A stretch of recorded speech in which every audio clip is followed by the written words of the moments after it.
مونږ راځو د 15 برخو او د 14 برخو جمع کولو کوښښ کوو. تاسو ویډیو ودروئ او د دې د حل کولو کوښښ وکړئ.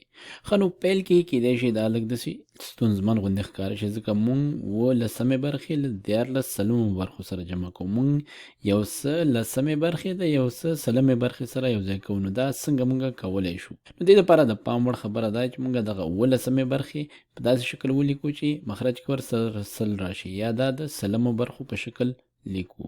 او دا کار مونږ څنګه تر سره کوو؟ دې دپاره مونږ راځو اول دا کسرونه په شکل کې ښیو. نو ما دا یو مربع شکل رسم کړی او دا مې په 10 مساوي برخو ویشلی دی او له دې څخه بیا مونږ دغه 7 برخې رنګ کړي دي. نو دا مونږ ته دغه 17 برخې راښیي. او 14 برخو لپاره مونږ راځو یو بل شکل رسمو داسې او دا مونږ په 100 مساوي برخو ویشو. نو تاسو وګورئ چې دا 10 په 10 کې دا مربع ده، 10 داسې مربعګانې لري او 10 داسې، نو ټولې شوې 100 او له دې څخه دغه 14 مربعګانې کوچنۍ دا مونږ ترېنه په نښه کړي. نو دا مونږ ته 14 سلمې برخې راښیي. نو مونږ غواړو چې دغه 17 برخې دغه 14 سلمو برخو سره جمع کړو. نو اوس مونږ څنګه دغه 17 برخې د سلمو برخو په شکل باندې ښودلی شو؟ نو مونږ کولی شو چې دغه هره 10مه برخه دا بیا په 10 برخو وویشو داسې. نو اوس تاسو سره دغه ټول شکل په 30 برخو ویشل شو او تاسو سره هره 10مه برخه دا اوس 30مه برخه ده. نو دا 10 چنده شوه. نو تاسو سره په مخرج کې هم 10 چنده برخې شوې او په صورت کې هم 10 چنده برخې شوې.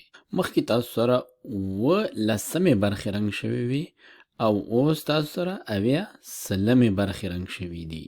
او یا په بل عبارت مونږ صورت او مخرج په 10 کې ضرب کړه. که چیرې مونږ صورت او مخرج سره عین کار وکړو په یو عدد کې یعنی ضرب یې کړو او یا یې ورباندې وویشو، مونږ د کسر په قیمت کې تغییر نه راولو. او یا داسې وایو چې 10 پر 10 دا بیرته مساوي دی له یو سره. نو کله چې مونږ یو عدد په یو کې ضرب کو په هغه عدد کې تغییر نه راځي. نو دا اوس معادل دی له څه سره؟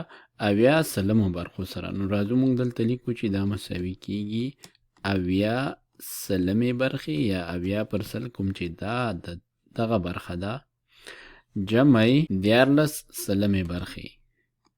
14 برخې کوم چې دا برخې دي. نو اوس مونږه په دواړو حالتونو کې دلته 30 برخې لرو. نو مونږه که چیرې د یو شي 80 دانې ولرو او هغې سره 14 جمع کوو چې دلته مونږ سره هغه شی اوس 30 برخې دي، نو مونږ ته به شی په لاس راشي 3 نو مونږ لیکو چې دا مساوي کیږي 80 جمع 14 سلمې برخې.